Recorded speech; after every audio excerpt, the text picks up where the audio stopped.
Nako ke ya bosupa o itshwamogela dikgang tsa Botswana television tse re di gasang ka tlhamalalo go tswa toropo kgolo ga borone phirimaneng ya gompieno di go kopanya le nna o lebile sa moka a re bone ditlhogo. Mosetsanyana yo o falotseng kotsi ya bese kwa Aforika Borwa go bolelwa a sedidega.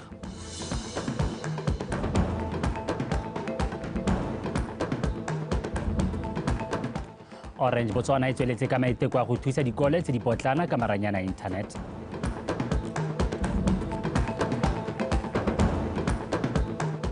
Mo go tsa metshameko setlhopha sa VTM se notile security systems ka nno tse pedi go e le nngwe. Wa itsong kamogela ga bodi amogele topo taposa ke yo ranolang ka puo ya diatla mo pegong ya ntlha mogolwane mo lephateng la thuto ko Botswana Open University Dr. Godson Katsa a re go le gantsi botsogo jwa tlhaloganyo ga bo tsewe tsia mo baithuting mme a tlhalosa gore baithuti ba aloge ba tlhoka kemonokeng segolo jang go sekaseka seemo sa bone sa tlhaloganyo o bile se jaana jaaka BOU e ne e tsa semmuso bana ba lekwalo la bone go ba tlamela ka tse ba di tlhokang go fitlhela ba wetsa lekwalo la bosupa. Bošeng jaana ba bo ba ne ba simolodisa tomagano ya bone le sekolo sa kang primary go thusa go tlhabolola baithuti ka dithuto tse di harologanyeng tse di akaretsang tiriso ya madi metlhale e mešwa ya go bala le go kwala magareng ga tse dingwe. This project will complement and enhance the work of teachers in terms of school pastoral care implementation, particularly people's or students' guidance and counseling, soft skills in general. We don't have to wait until they are at UB or at BO.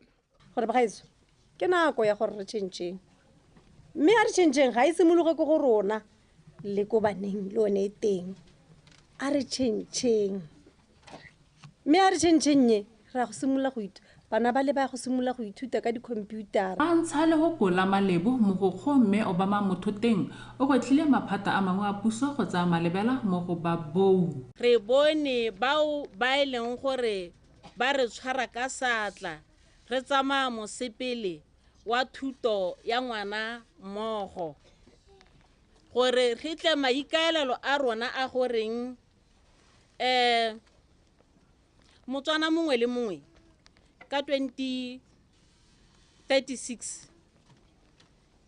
rotlhe ba e bo re bone katlego tota e be le ha re ne re simolotse ka thuto mme ba gaeso tota maikaelo a rona ke gore re go thusa sekolo le morutabana mo go thabololeng thuto ya ngwana mo dingwageng tse 5 tse re setseng re dinang kotsi mme se rang go se dira go gore re remeletse mo gore re go tokahatsa maduo mo dithutong tsa gagwe maikelo a rona gape ke gore re go fa moithuti dikitso tsa go bala le tiriso ya library le gone go mo thusa go mo thabolola ka tiriso ya maranyane. Se ke kemonokeng ya maiteko a puso go tlhabolola thuto ya Motswana mongwe le mongwe go nna tšhaba e rutegileng ebile e itshetsa ka dikitso. Neo Modungwa, Botswana Television, Kang. Koporase ya motlakase e gokeletse motlakase mo matlong a le marara komiti ya ditlhabololo tsa motse wa Tshwane ga mmogo le kwa lebaleng la ditshupo kwa motseng o fa amogela mpho e mothusa tona wa lephata la dikgaolo le tlhabololo magae Metalita Monnakgotla o gotlhile komiti ya ditlhabololo tsa motse go tswa ka maano a go dirisa lebala la ditshupo go itirela madi a re utlwepego ka Neo Modungwa. Go nna le motlakase segolo ja mo mafelong a tsamaisiwang ke makgotla a dikomiti tsa ditlhabololo ke konokono ke ka mo koporasi ya motlakase ya kgolotseng go tsibogela kopo ya motse ya go kena motlakase mo dikagong tse. Ka jaanong bara le motlakase metswedi ya go itirela madi e metsorotsoro tšhaba ya Tshwane e gotlhile go tsaya temothuo ka tlhoafalo ka e lengwe ya ditsela tsa go ka direla motse madi. mme ra itse gore go le uba jalo sure e tshwanetse gore e beele gore ya go supa tse dintsi tsa rona a di teng a re kgonne go lema a thuo ya rona e siame jaaka go le luba jalo ra itse gore pula ntse e seo mme ke dio tse e leng gore ba gaetso tshwanetse re di lebelela. Mangwe a maikaelelo a BPC ke go sekegela tsebe selelo sa setšhaba le ditlhabololo ga mmogo le go godisa itsholelo ka tshobokela project value ya yone le madi a tsamaelang 120,000. Project re na ra dira motlakase la o bona ke o babalesegileng a se motlakase hela a re diriseng lobala la gaetsong a re amogeleng mphoe re e tlhokomeleng terata e seka ya phungwa mme ke lo kopa gore go tsweng ga go ya go pele jaanong re tlhokomeleng lobala lo le go gaisa jaaka re ntse re lo tlhokometse. Babereki ba koporasi e ba ne gape ba beela ba ba tlhokileng lesego ba le 10 dijo. Ha ba Botswana Football Association bone ba abetse dikolo tsa kgaolo e dibolo di le 40 ba bo ba beela komiti ya ditshupo matloa le dipale.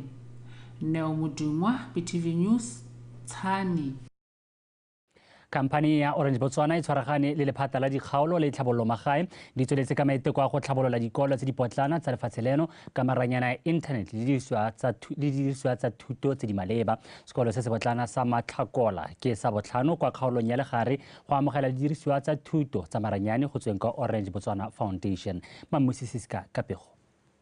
Tirisano mmogo ya Orange Botswana le lephata la dikgaolo le tlhabololo magae e simolotse ka ngwaga wa 2018 ka maikemisetso a go bona dikolo tsotlhe tsa Botswana di dirisa maranyane a internet. Lenaneo le mosola thata ka mafatshe a tsweletse ka go inakanya le maranyane go tlhabolola thuto. E bo e raya hape le ha le morwamasisi a ba wela a re tšhentšhe mme maranyane ke ona a ka re thusang go tšhentšha a boammaaruri. Jaanong Nakar Orange Foundation le jala peo e leng gore ga ena go wela mo mmung o le kharapa mo moraheng wa ga Kgosi Pobetse. Orange Botswana Foundation e itlamile go phunyeletsa kwa mafelong a mangwe e le tsela ya go tlhomamisa gore moithuti mongwe le mongwe gongwe le gongwe kwa leng teng o bona thuto ya boleng jwa bo kwa godimo. We must equip our children with the education and digital literacy that provides them with the tools they need, both tangible and intangible.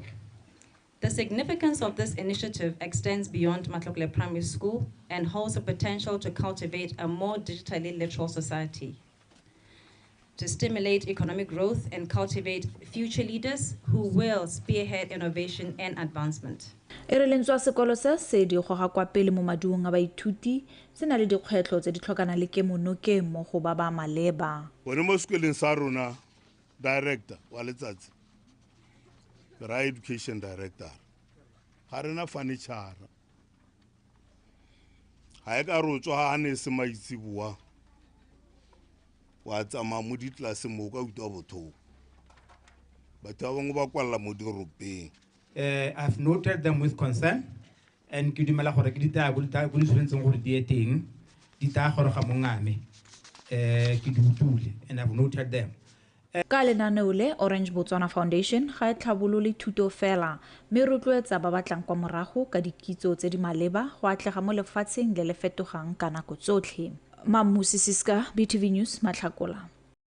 Mosetsanyana wa dingwaga tse di fera bobedi yo falotseng mo kotsing ya bese e go tlhokafetseng batho ba le 45 kwa Afrika Borwa wa sidilega. Se se tlhalositswe ke moemedi wa lefatshe la Botswana kwa Afrika Borwa Dr. Sanji Monageng fa botsolotswa maabane ke mmegadikgang wa SABC News Katlego Nyoni. Dr. Monageng o kaile fa mafatshe o mabedi a tshwaraganetse thulaganyo ya go lemoga le direpa tsa ba ba latlhegetsweng ke matshelo.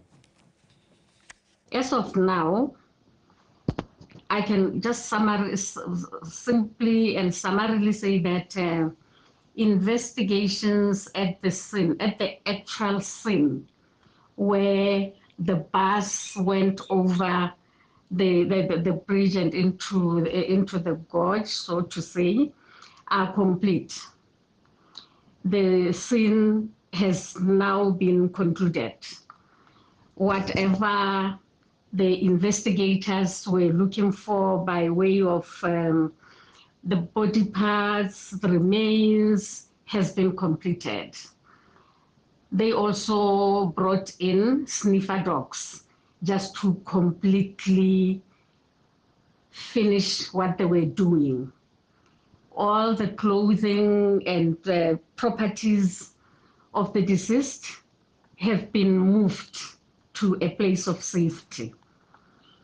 And now they have finished. the next step that is taking place is that 34 body bags were retrieved from the scene. 9 of those contained remains of people that were identifiable.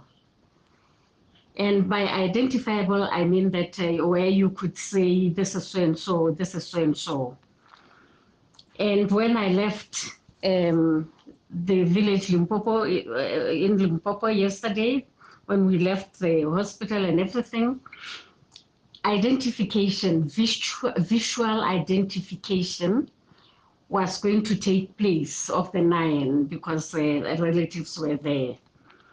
After that visual identification, then science kicks in. Pathologists have to do their job. They have to make sure that indeed these are the people that have been identified visually.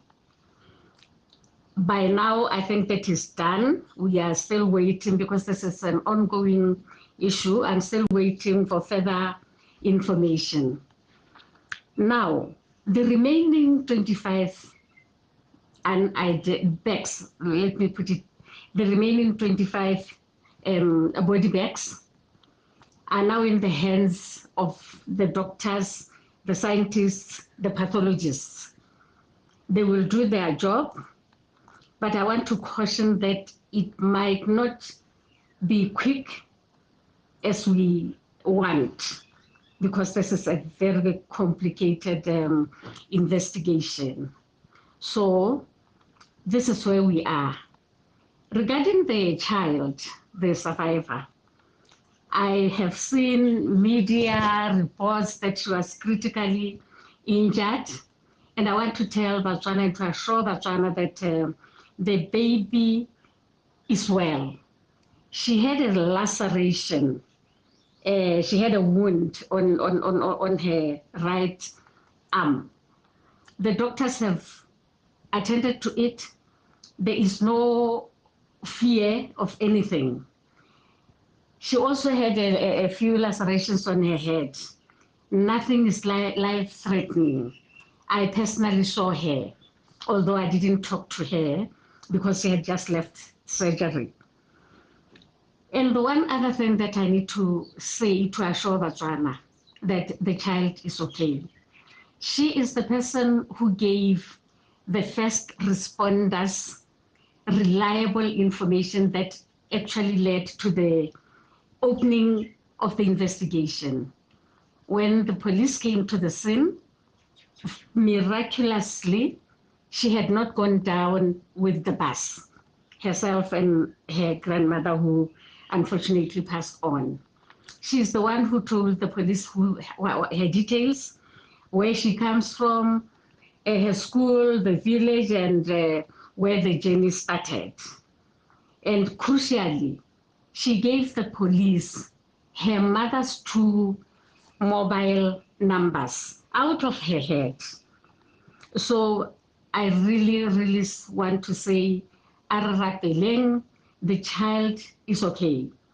I will give further details as we continue. As we are aware, we are now at a very crucial stage of investigations, and I would really like us to give the experts space. But I can assure the nation that we are on top of issues. And I also want to say that the South African government across board is giving us phenomenal cooperation and assistance. I'm just very happy about what is happening here. Everybody is terribly, terribly professional, and I can only pray that everything will go the way it is supposed to go. And I really, again, wish to pass my sincere condolences to the families of the deceased persons and to Botswana in general. magosi a rotloeditswe go ba kwa pele botsogo jwa morafe wa bone ka dinako tsotlhe se se gateletswe ke dibui kwa moletlong wa go amogela dikgosi tse pedi kwa motseng wa Bothatogo re Jazako Mundu o na tlhatlhosiwa tota mo maemong a kgosi ya Tetlano go nna kgosi e sekisang fa mme ga ke a tshabe moepakgomo ena na tlhongwa ile la ntlha go nna kgosi ya Tetlano Paranyane Samakata wa bega Bothatogo ke legae la merafe e farologaneng e le mene e leng Basarwa, Bakgalagadi, ba Overbanderu le Batawana. Merafe e yotlhe ya bo ikopane go tla go amogela semmuso magosana a bone ka boitumelo le ka moao le mongwe. Dikgosana tse di kopile go tsaya ka tlhoafalo tiro ya go letlana le go aga setšhaba jaaka e le yone thomo e kgolo mo bogosing. Go na le makalana a harologanye a puso a ile gore a tisetsa batho ba ditamelo ke kganye tona ya gago ya gore wena le ba o tshwaraganye le bone mo kgaolong le bone gore seemo sa Bothatogo se itekanetse batho ba Bothatogo a ba tshela sente ba bona ditamelo go na le thithibalo mo motseng wa gago e be go tswa motho go ga borone a ta tshwere ka briefcase a kopa gore o mo ruhaletse gore ke ngwana a Bodibe gore a ta kgone go tsa tendera ya Bothatogo ya no ke le nako ya no thwahale o protecte tendera ya kgaolo ya gago e re ha le tsamaya mo motsiang le itse gore go na le bahiri ba ba le hirileng ba ba le beile ga gore le te go ba direla motho pele bonaka motho pele ha motho a tsena mo ofisi yago motho pele ha motho a go ebisa mo tseleng motho pele. Baeteledipele ba rotloeditswe go bala le go ithuta ditsamaiso tse di maleba gore ba nne mo maemong a mantle go dira tiro ya bone ka bonatla. Di-act tsone tse di harologanyeng tse ke nako ya gore o di bale gore o tle o kgone go itse le manyalo a Setswana a tsamaya jang ga a tsamaye jang a nyalana ga kae le Sekgowa ga le gore ga a nyalane dilo tse di ntseng jalo tsotlhe go simolola gompieno go ya ko pele ke tsone tse o tabeng o di dira. Dikgosana tse di amogetse thomo ya tsone ka boitumelo. Kana se o tshwanetse o se benefite the community welfare ya community jaaka di builwe gore e mo maruding ya ga kgosi gore setšhaba o batla go se isa kae ba gaetsho go bua ga se go lema dinaka re lebogile thata pula e tla tshologa thata maitseboa ke lo lebogela mafoko a lona molemo a ga ka jalo ke lo tshepisa gore ke tla lo direla ka botswapelo modimo a nne le nna. Banni ba Bothatogo ba na le tsholofelo ya gore baeteledipele ba santseng ba itekanetse ba tla tsholetsa motse wa bone mme le bone ba supa fa ba tla dira le bone ka boineelo. Maranyane Samakata, BTV News, Bothatogo. Sesole sa Botswana se tlhotse sa amogetse mogaka yo tlhokafetseng kwa Mozambique Corporal go itsone Tshegetsang a sena go kubugelwa ke bolwetse a ba tlhokafala mo nakong e khutshwane. Mmele wa go Corporal Tshegetsang o ne wa amogelwa kwa maemelong a difofane tshokologong eno mo ga borone ke letleletse somolekae ka pego. Corporal Tshegetsang o tlhokafetse ka kgwedi ya Mopitlo e le 27 morago ga go lwala mo nakong e khutshwane. O tlhokafetse a le mo tirong ya gagwe ya go tsisa kagiso kwa motsaneng wa Moenda kwa kgaolong ya Cabo Delgado kwa Mozambique. Mogaka yo o simolotse tiro ya sesole ka ngwaga 2008 kwa e rileng morago a isiwa kwa tirong e nngwe e kgethegileng ya sesole ya Special Forces Regiment ka 2015. Corporal Tshegetsang o ne a tsena mo lekokong la sesole le tlhophilweng go tsisa kagiso kwa Mozambique la SAMIM ka kgwedi ya Phalane ngwaga o fetileng kwa a tlhokafalang a le teng. Fa a bua mo boemong jwa moeteledipele wa SAMIM kwa Mozambique Colonel Gebert Umakwa o buile fa se e le tatlhegelo e tona mo lefatsheng leno le kgaolo yotlhe ya Afrika. While in service in SADC mission in Mozambique, Corporal Hoetion Tshegetsang has been a devoted and dedicated soldier and served SAMIM force with pride until his last breath. Sesole sa Botswana se lebogetse ke monokeng ya mafatshe a Afrika segolo jang lefatshe la Zambia le le thusitseng go tsisa Corporal Tshegetsang gae. Tshwanetse gore ke leboge force commander gore ba bone go tshwanetse gore ba re thuse go romela mmele wa ngwana wa rona gape mo Botswana. Mme ka jalo re a leboga Force Commander Samim. At the same time also appreciating the Zambian, the country of Zambia, Republic of Zambia, for assisting in terms of bringing our beloved soldier to this country of Botswana or repatriating the body back home. We appreciate Zambia. Corporal go itse one tshegetsanyo dingwaga tse di 36 o tla bolokwa beke e tlang ka matlhatso kwa Letlhakane. Ke letleletswe Somolekae, Botswana Television, Gaborone.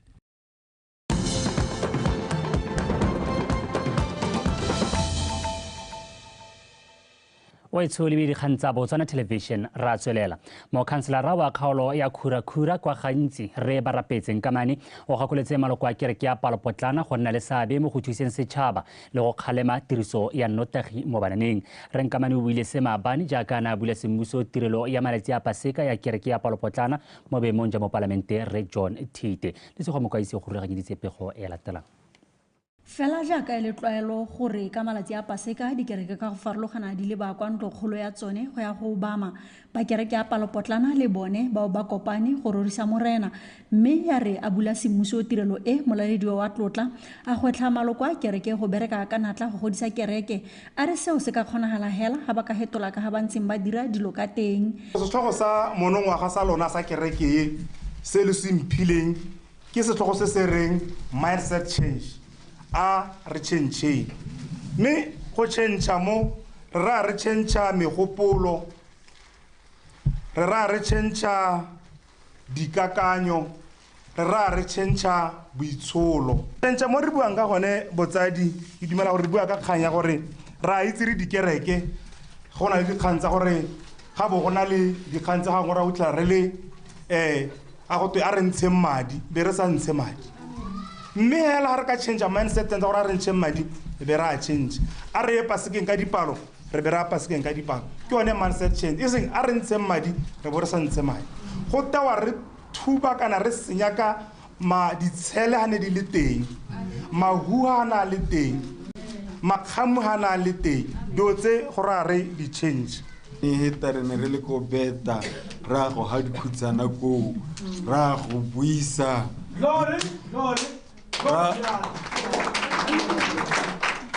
ra go ha dikhutsana le batlhoki go me le bana ba ne le gore bone ba setsana re buile thata ka thuto yeo ka ba tshwenyegang ka gone amen me keletso ya kereke ba kaulengwe ga gote ke ya ga semamma amen mongwe le mongwe yo tsena mo go yone o na le thata jaaka yo tseneng bogologolo le yo tsileng maabane le yo tsileng gompieno amen e re ka letsatsi le e ne le la go rorisa modimo bangwe ba bagolwane ba kereke ba tsaya sebaka se go amogana molaetsa wa letsatsi le ba phuthegi ra itse go mmerago kgontshiwa mo malwapeng amen mme re tlenne re gakolle batho gore a mme ra tumele le modimo e re go na le dikgang tsa kgokgonso le modimo re o atumele ba gaetso ha ka re re a tšhaisa a itlhala mme a sa pa ka lebaka la gore bo mme re batho go gongwe ba gore re nne le makoanyana mme a sa ikutlwe a ba re mme ke ithetse e tla ke ithetsa ke tle ke bone gore bana le monna ba tla ja eng le bana ke tshwanetse gore ke ba thuse homework ha goro ga itlhala mme a tshwere rest jalo a rata ne active ya tla bereke tiro tsotlhe mo lwape ka bile go maitseboa ke molato ra dikgang tsa di-rape na dikgang tsa bokatse na dikgang tsa dikotsi dilo tsa re di leba di ganela mo bananeng a re rateng bana ba rona thata jang ba basimane a re rateng bana ba rona thata jang ba basimane ko ba leng teng a re ba supentsheng lorato ba itse gore re na le botsadi jo bo re ratang mme a re dirile jaana ra be re bepile dilo ka go harologana tse dintsi e ne a re gone fa ga kopiwa botlhe ba ba tsereng mesepele go obamela matshwao a tsela go fokotsa go kgweetsa banole e le tsela ya go leka go hema dikotsi le sego mokwaisi BTV News gantsi modulasetulo wa lekgotla la barutabana re Kgotlamang o itsile a re bana le tumalano le puso gore ba tla nna ba ipelela letsatsi la bone la barutabana ka go nna le seabe mo go tokafatseng thuto le itsholelo ya lefatshe leno. Re o itsile o buile se jaaka ba ne ba simolodisa semmuso kago ya matlo a borutelo a bana le bogole tota kwa sekolong se se potlana sa Good Hope. Lone Sekobo. Sekolo se se nang le baithuti ba le 30 ba ba tshalang ka bogole se tla agelwa matlo a borutelo a le 2 mme ebile ke sone sekolo sa ntlha mo kgaolong ya borwa go nna le kago ya mofuta o. Mo Southern Region ba ta simolodisa kago e le gore bana ba ba nang le bogole ba ka thusetswa mo go yone. Mo kgaolong ene ke ntse ke a botsanyana gore go na le se sengwe sekolo sa mohuta o ka classroom tsa mohuta o ha kae ga ke le mo go kutwa go na le nngwe ya tsone mo kgaolong ye.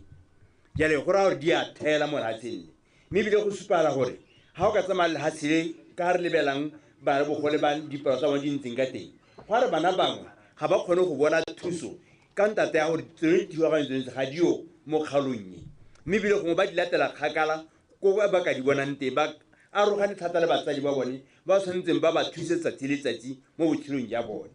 Go tlhokagala special unit gore bana le bogole ba ba tsenang kwano bana ba teng re ba ditlamelo tse di botoka re gole re tswe mo special classing re go special unit re batla go etsenya di-ablution ra yo ketsa ka gore re batla ena le di-office. Baeteledipele ba motse ba ne ba supa fa kago e tla neela baithuti sebaka sa go supa bokgoni jwa bone. Le bone jaaka batho le bone jaaka baithuti ba tlhoka thotloetso ba tlhoka go rutiwa sentle mo mahelong a ileng gore a amogelesega mo matshelong a bone a tla ba kgontsha le bone gore ba nne sentle ba tsene ba rutiwe ba rutege sentle jaaka batho ka moso ke baeteledipele ba rona batho ba. Re itumeletse bopelotshweu jwa barutabana ba rona itumeletse ka goe re itumeletse mowa o mo tebelopele ya setšhaba wa go nna setšhaba se se kelo tlhoko se se lorato se se pelotlhomogi. Setšhaba se rotloeditswe go nna le seabe mo go tokafatseng thuto ya bana ba bone ka go tshwaragana le puso. Lone Sekobo, BTV News, Good Hope. Sekolo se se potlana sa Mopani ke sengwe se lefatshe la China se le supang le sekao sa botsalano jo bo tiileng magare ga lone le lefatshe leno. Se se builwe ke mothusa mookamedi wa boemedi jwa lefatshe la China mono Re Go Zhenhuang jaaka sekolo seo se ne se ipelela phenyo ya maduo a lekwalo la bosupa 98.3% kwa Mopani. Lizzie Class ka dintlha. Fa e sa le ka ngwaga 2021 sekolo se se bulwa ka baithuti ba lekwalo la bongwe go ema ka la botlhano ke la ntlha mo ditsong se ne se gatisa maduo a lekwalo la bosupa. Le fa go ntse jalo tshimologo ya sekolo se se itshupa se tla sentle ka jaana se kgonne go diga go kwa pele mo maduong a lekwalo la bosupa ka se ntshitse maduo a utlwalang a se ba mo maemong a ntlha mo kgaolong ya kweneng la bo 12 mo lefatsheng leno lotlhe. This is the day of jubilation, a day of reflection, and a day of gratitude to our concerned celebrants, PSLE class of 2023. I'd also like to thank the teachers of Mopani Primary School for their hard work and dedication. It is not easy to achieve such success, and the success is continuing. So some things, the inputs, are the correct ones. We share similar values, especially in education. We both attach great importance to education, and the Chinese government has always regarded as one of the priorities in bilateral cooperation with Botswana. Ya ka thuto le motshameko di tsamaelana sekolo se se bona go le maleba go laletsa moeteledipele wa Botswana Football Association Ramaklin Letswiti yo ka ileng fa go itshidila mmele go ka thusa go aga tlhaloganyo le mowa wa baithuti. Students who are physically active tend to have better grades, school attendance, cognitive performance, and positive classroom behaviors. Jaaka thuto e le bokamoso bangwe ba ba setseng ba kwala maduo a yone ba kgothatsa baithuti. for you to achieve your dreams, you have to cultivate them. And cultivation comes from patience. Cultivation comes from sacrifice. When your friends are going to play football the whole day, you play, but for you to reach certain stages, you need to know what is important, what comes first, and you cultivate it. Keep on keeping on, because this, by 2000 or late 2000s, are the future of this country. Seated here are people that are going to create solutions to the future, right from here in Mopane. We were able to stand strong and help each other in various ways, like studying together and taking part in exemplary activities that are motivational to many of our own. Mopane Primary School's motto is Aligned for Excellence. Bana le seabe mo thutong ba ruteditswe go tswelela ka thutoetso e ba e dirang mo sekolong se gore se tswelele ka go ntsha maduo a nametsang. Lizzy Class, BTV News, Mopane.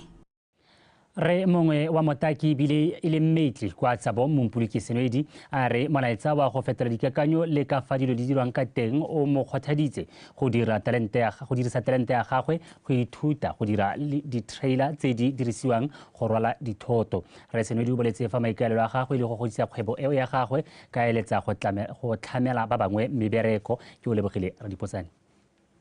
Ke mangwe a matoroko a dirilweng ke Rre Mompuliki Senwedi yo dingwaga di 40 le bohera bongwe o supile ha a dirile dipatisiso tse di tseneletseng ka tsotlhe tse di tlhokagalang go dira matoroko a rwalang dithoto mo dikoloing, a bona gore go dirisiwa eng le gore letoroko le tshwanetse la nna sebopego sehe. Rre Senwedi a di dithuto tsa botaki tsa kwa sekolong se segolwane di mo thusitse go lemoga hana le talente e gompieno a e dirisang go itshetsa. O supila talente ka go lahela ha eno sediwa. Ke simitse ke nna le lorato tota mo tshiping, then ke fila gore ka re nka dira sone se se tshikinyegang.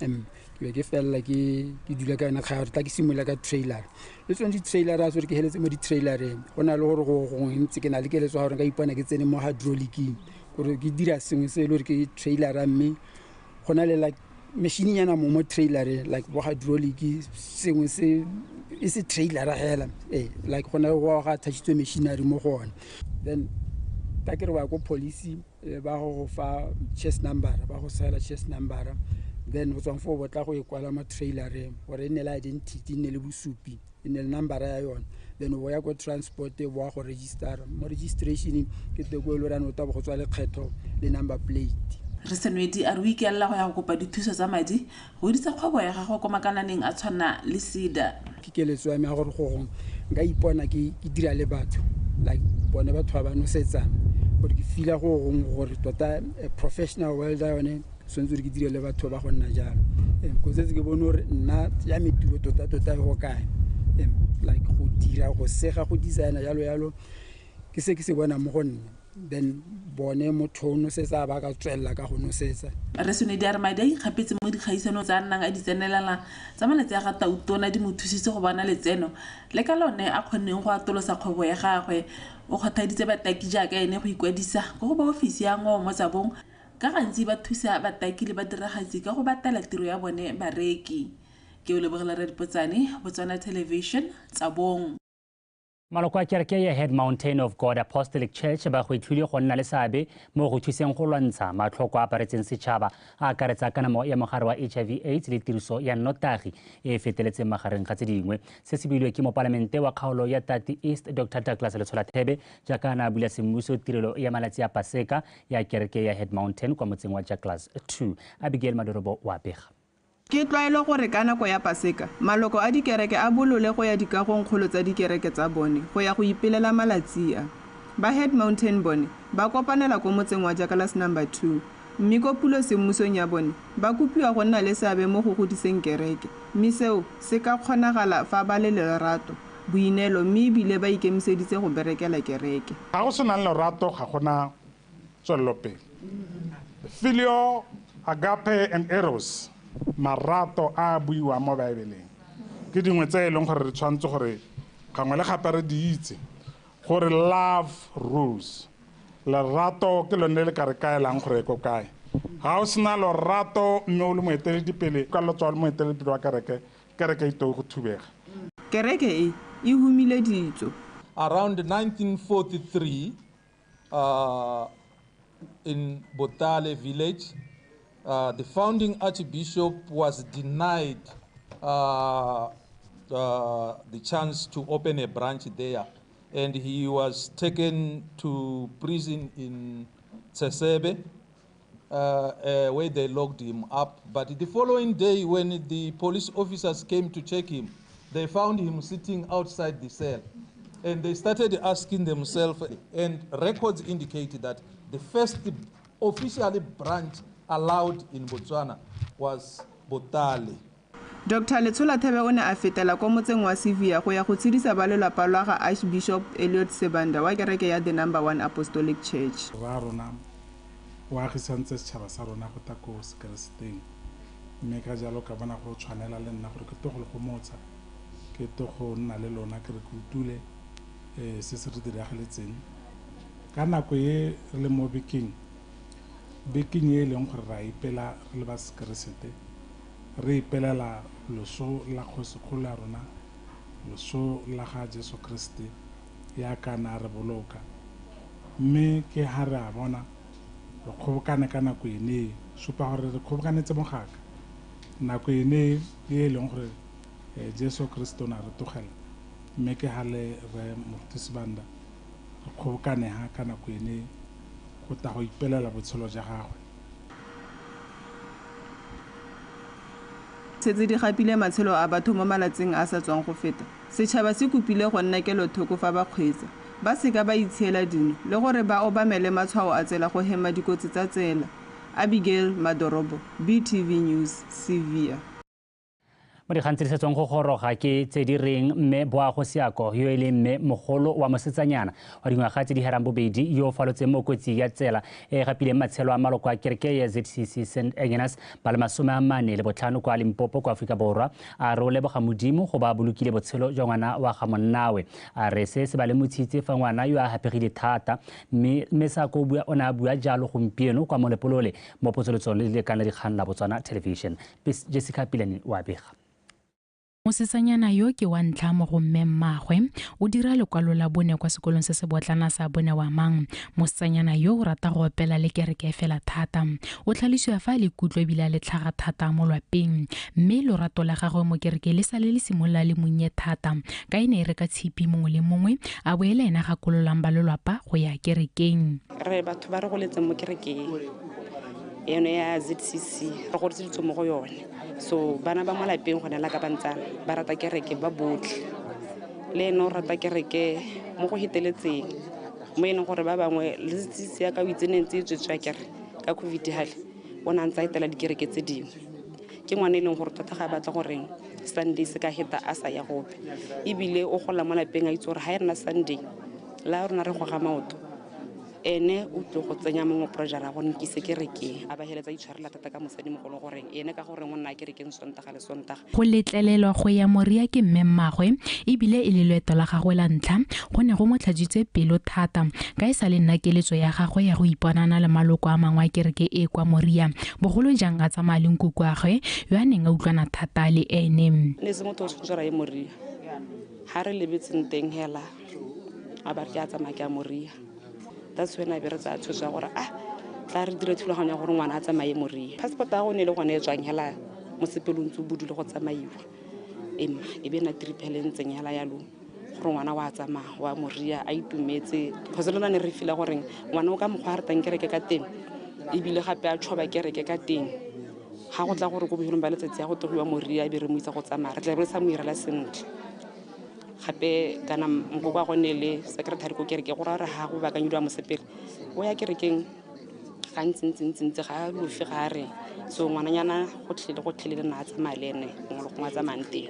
Mosetsanyana yo ke ene fela falotse mo kotsing ya tsela e gapile matshelo a batho ba le 45 go akaretsa le nkuku agwe e re lentswa ba lelapa ba le mokutlo botlhokong ya go latlhegelwa ke mmemma bone mo kotsing eo ba leboga fa botshelo jwa ngwana yo bo somaretsweng ka ebile ba tlhalosa fa ba kgonne go buisana le ene mo mogaleng kwa supileng a sidilega sentle. Jessica Pilani, BTV News, Molepolole.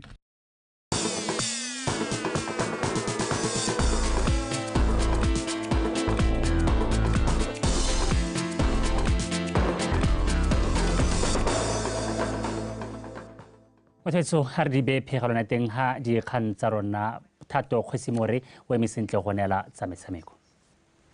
Titi ra se dumela go mahelo a beke re neele tsa metshameko. Era tankitla ke tsena ka tlhomalo mo go tsone tsa metshameko tsa Botswana tona di tla kwa go yana ka Thato Kgosimore Mothoeso madume a re be pego e go stlhoeng bosigong jono lekgotla la Botswana Scrabble Association le tshegetse kgaisanyo ya malaitsi a mararo ya mafatshe a kgaolo ya Africa ya Scrabble Championships e maikaelelo a yone e leng go thusa go tokafatsa maemo a batshameki kgaisanyo eo ya ICASA e ngokile mafatshe a le matlhano e tshwaretswe mono ga borone le diapoloko ka pego. Fa e sale lekgotale la Botswana Scrabble Association le semoditswa ka 2019 le ntse le retelelwa ke go romela kgotsa go tsenelela dikgaisano tsa mafatshe-fatshe ntateng ya dikgwetho di tshwana le tlhoko la madi gareng ga tse dingwe. Le fa go ntse jalo ngwaga o fetileng lekgotla le lokametseng motshameko o mo kgaolong ya Africa la Pan African Scrabble le ne la bona go le maleba go ka fa lekgotla la Botswana sebaka sa go tshegetsa metshameko e ya ICASA e le tsela nngwe ya go godisa motshameko o mono gae. E ne ya re last year ke gone ka nako ye abo re bona president wa Panasa na le kgatlhego e ntsi ya go bona Scrabble se gola mo Botswana le mo mahatsheng otlhe Africa so aba a kanya gore a ko lenele Botswana because o lemogile gore ra sokola ka di financials ga rena madi so aba dumela gore gongwe ha re ka host tournament e ka khona gore ngokela batho ba ka khonang go lemoga gore re teng be ba khona gore thusa. Moeteledipele wa lekgotla leo la Boskra ke Moneile Bonno o ne a tswelela ka go tlhalosa gore e rilentso ba santse ba saletse kwa morago mo motshamekong wa Scrabble ba itumelela gore ba kgonne go ka tshegetsa kgaisano ka se se fa batshameki ba monogae maitemogelo a go gaisana mo dikgaisanong tsa mafatshe-fatshe. Re santse re le go tlase ha o ka ela tlhoko ba tshameka go ditafoleng tse di go morago re na le representative e nngwe hela go pele tota e le kganya gore ene ke motho a go Kenya ka letso and o ntse a tshameka Scrabble hela botshelo ba go botlhe so o na le exposure yone eo e leng gore Batswana bone ba ntse ba sena yone so mme hela gona ana ba ithuta sengwe ba itumetse gore at long last ba kgonne go tsena mo staging se se go godimo. I think Botswana is still on a learning curve. Some of the players are very new, and having this tournament here and the attention that it's getting will be really good because I think it will inspire them. So they can only get better. Bangwe ba batshameki ba ba neng ba tseneletse kgaisano e ba buile jaana. It's going well for me. I think I'm still in the lead, but I've lost 2 games today. But very tough. They're very good players. The team from Kenya is excellent. Also good players from Zambia. So it's been good. It's been lovely to come to Botswana to play. I won all of my matches, and I believe I'll win more. I wanted to see myself in first position. I wanted to win all the games, and it seems like I'm about to accomplish my goal.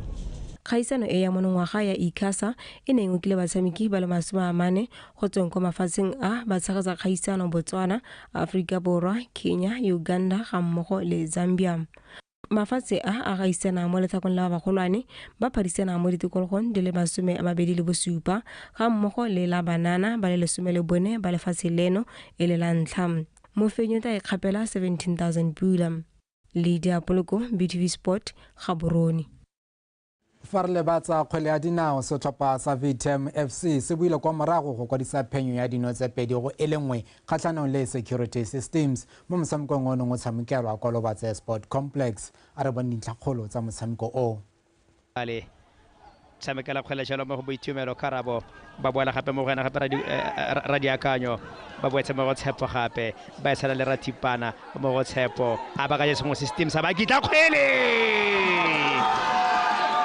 abe hapa ya dikota tsa Alesansene ene le kgwele ene nkgotsa gongwe mongwe a ipeletsa gore ka tswa le bokoa o bulise letsholo a re bona kgwele a ba tsa kgwele a ba tlogela kgwele a ba ya tla le letloa le ka bona la ga la Khimo kwena a go ka busa jalo sa VTM a mo motshamekong washa a dira jalo 1-1 system di re tlhome matlo mo this khone ke di mara ke a tlhogo a ba tlhatlhola mo molomong wa dino Michael Tinye a re bona tlhasenyana wa busa gape tlhogo la bobedi washa a ba kokotela Itlhwane go tswa ko bankeng ba ja monate ba VTM ba jabula ha le security systems bakaname re santse re le mo go tsa Botswana Premier League. Township Rollers ba tswapeditse 11 Angels ka dino tse 4 go tse 2 fa Gaborone United bone ba fentse Morupule Wanderers ka tse 3 go 1 mo go mongwe wa gompieno swa Flamingos e notile BDF 11 ka no tse 2 go 1. Metshameko eo ya tswelela ka moso ka motshameko o le mongwe fa Police e thulana le Matebele ka nako ya bone mo tshokologong ko Lobatse Sport Complex. Re ntse re le mo go tsa kgwele ya dinao setlhopha sa Traffic se nnile le la botlhano yo molemo jaaka bane ba fenya sa Holy Ghost ka no go lefela mo motshamekong wa liki ya Botswana Premier o letseng mo tshamekelwa kwa lebaleng la Council ya Francistown. Machimianga Boys ba sentse ba itshetletse mo maemong a botlhano mo lokong fa Holy Banyana bone ba ngaparetse mo maemong a bo 13 a rutla Karabo Sebele. Traffic ba tsene mo motshamekong o ba Lobadi morago ga go latlhegelwa ka dinno tse 2 go lefela kgatlhanong le baetleledi pele ba loko Jwaneng Galaxy. Holy Ghost mo letlhakoreng le lengwe bone ba tsene mo motshamekong o ba sa tswa go fenya BDF 11 ka dinno tse 2 go lefela morago go fela ga go latlhegelwa ka dinno tse 4 go lefela kgatlhanong le Jwaneng Galaxy. Traffic e tsere ketapele ka thogo ya gape ga go angwe mo motsotsong wa bo 41 go isa ditlhopha kwa boikhutsong. Traffic ba eteletse ka nno eo go tswa kwa boikhutsong ditlhopha ka bobedi tsa tswelela ditikana ka noga e utlwa ba tshwara dinno tsa ditlhopha ka bobedi ba tlhaogetse phetelela. Traffic ba fenya motshameko o ka nno go lefela mme ba kokoanya dintlha di le 30. It was not easy. It was a tough game because it's survival of the fittest. But I'm happy with the win, especially for our supporters and all those who came to watch us here. According to our game plan, our plan isn't there. Re tile ka prayer ka go attack ka go keep a ball so that we know that Traffic most of the time aba tshwara di ball ba bata bante ha lente. So we managed to contain that until the 42 minutes when we make a mistake they converted that goal. Mo metshamekong ya bone e latelang Traffic le Holy Ghost di tla thulana le BDF 11 le Nico United ka tatelano eo. Karabo Sebele, BTV Sport, Francistown. Setlhopha sa Double Action so ke ditsekatapelo ya sone kwa Stroen sa League ya bomme ya kgaolo ya Gaborone ya Division 1 ba sena go fenya security systems ka nno go lefela no eo iniswe ke Peggy Manewe mo karolong ya ntlha ya motshameko o nngwe tshamekelwa kwa Lekidi le diapoloko ka pego. Motshameko o se motse o le bonya ditlhopha ka bobedi di tshabana go sena sepe se se batlang go noswa pele. Ya re motshameko o tsamaile metsotso e le 21 Tshepang Joshua a lomagana bontle le lesego ke leboge mme ba retelelwa ke go nosa setshola seo. Motsotso moragonyana Double Action ya dira counter attack mme Peggy Manewe a iphitlhela a lebagane le motshwara dinno wa systems le segomweng yo neng a sireletsa bontle.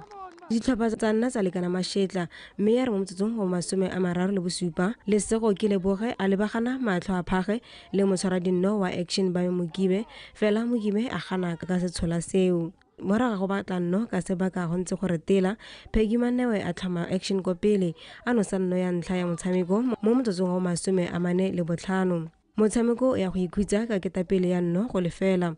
Metsotso e 5 go tswa kwa boikhutsong lesego ke leboge a amogana kgwele bontle le gaone o lemogeng fela Mokime a ba tsile tirong a gana ka sebaka seo. Ya re motshameko o setse ka motsotso go ya bokhutlong segakolodi di dukanyane a nna le sebaka sa go kokotela speakere sa bofelo fela ga re tela motshameko fela ka phenyo ya nno e lengwe go lefela la systems.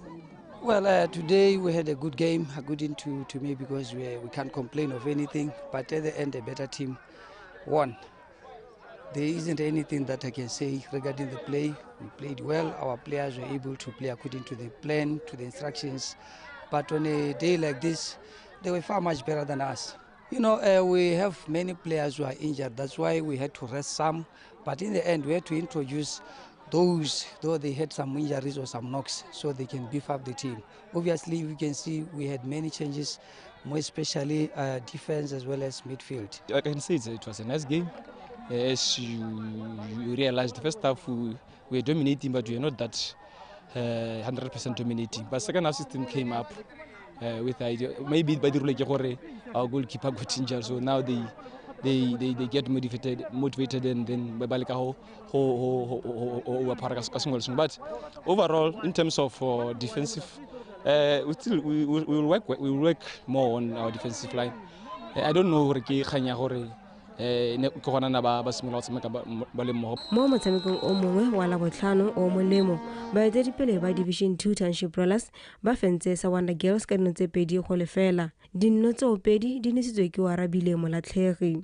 Lydia Poloko, BTV Sport, Gaborone. Kwa bokhutlong boago Malobela wa setlhopha sa Smash Maniacs o simolotse paka ya monongwaga ya leki ya Phoenix Assurance Botswana table tennis bontle jaaka na fenya metshameko ya gagwe yotlhe ka dintlha tse 3-1 kgatlhong le moatlhodi bakwadi ga mmogo le Mompati Chabe. Metshameko eo e ne tshamekelwa mo Gaborone. Lydia Poloko wa tswelela. Malobela wa setlhopha sa Smash Maniacs o butse paka ya monongwaga ya leki bontle a fenya Mompati Chabe ka resetse 3-1. Malobela o ne a tswelela a gapa wa bobedi ka resetse 3-1 kgathanong le moatlhodi bakwadi. O fentse sete ya ntlha ka dintlha di 11 go tse 4 a latlhegelwa ke bobedi ka dintlha di 12 go tse 11. Ya re bakwadi a tsaya gore o boela mo motshamekong, Malobela a le supa le lefa a gapa disetse dingwe tse 2 ka 11-9 le 11-5 go netefatsa fa a gapa motshameko ka kakaretso ka dintlha di 3 go 1. My first game I feel I was a bit rusty because I warm up in Timorokano. So I had to play with BDF player Mompati Chabi. He's a very difficult player, but let's compose and win the match. In terms of how to read the game, for a tempo I have to control the game or at least the game. More because in terms of game in terms of ha motho a tsa a tshweletse motshameko nna ke santse ke le kwa tlase ke gona ke palwang ke go control but ke go mo ntse ke berekela mo gona motshameko o mongwe o ne o kopantse Thobo Matlhatsi le lekawana la maitemogelo kwa godimo re neilwe Lekorwe yo o satsang go tla ka dietsele tsa silver le bronze kwa kgaisanong ya Gauteng Open kwa Africa Borwa. Matlhatsi a supa maitemogelo kwa godimo a fenya ka resetse 3-1. Ke tshamekile di game tse 2 ne ke tshameka le re neilwe Lekoro le matlhodi bakwadi. I'll say ya ga matlhodi bakwadi was tough because in terms of the techniques that we apply. Yes, he's a youthful player, but we improve the challenge.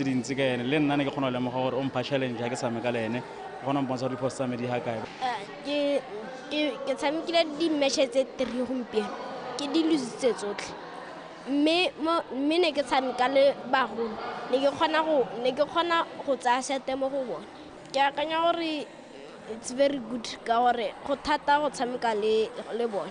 Mo madiong a mangwe mo go bomme Anadik o fentswe ke Namibo Mbulawa ka 3-1 fa Gami ke budiwang a fentswe ke Brian Mogaladi ka 3-0. Lydia Poloko, BTV Sport, Gaborone. Pego eo e re tlisa jalo ka bokhutlong jwa dikgang tsa metshameko tsa Botswana Tonight ke busetsa tiro go go o lebile samoka ka dintlakgolo tla ke go lebogela morara re kopane kgantele ka nako ya bohera bongwe. Thank you. Wa itsware pele re dikhutlisa re kgakoletseneng di tlhomile kwa setlhoeng. Mosetsanyana yo faletseng kotsi ya bese kwa Afrika Borwa go bolelwa a sedilega.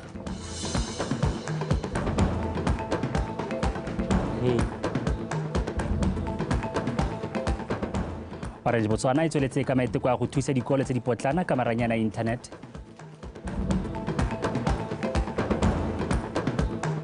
Setlhopha sa VTM se notile security systems ka notse 2 go 1.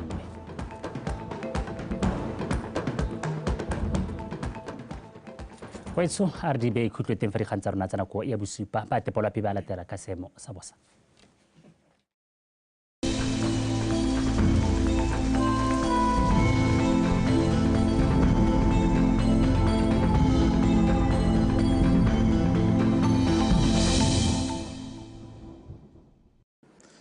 Betsu madume amogela semosolo a pelisediwa ke Samuel Ramotonto re letse re itemogetse marothodi a pula maabane mafelo mangwe a kgaolo ya gantsi re gatisitse 40 ko Kule Primary School 23 ko Nojane Match Station botlhano ko Mamono Border Post le Qanagas Research le boraro ko Qanagas Primary School.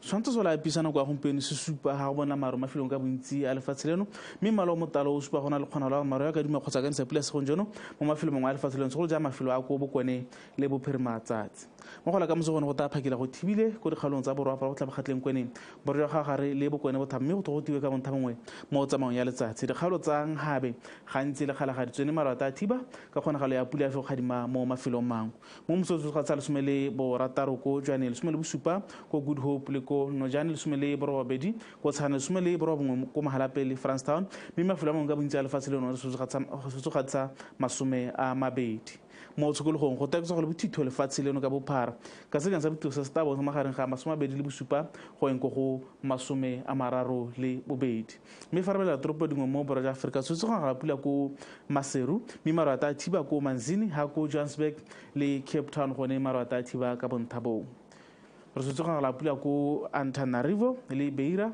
mme ko Harare le Lusaka gone go ta thiba ka bonthabo ga ko Windhoek gone re solofetse kgonagalo ya pula ya difole di kgadi re solofetse kgonagalo ya pula ko Blantyre Dar es Salaam Luanda le Kinshasa ne ke le tshwaretse go le ka lebetse go tsa tepelo ya PN Boroko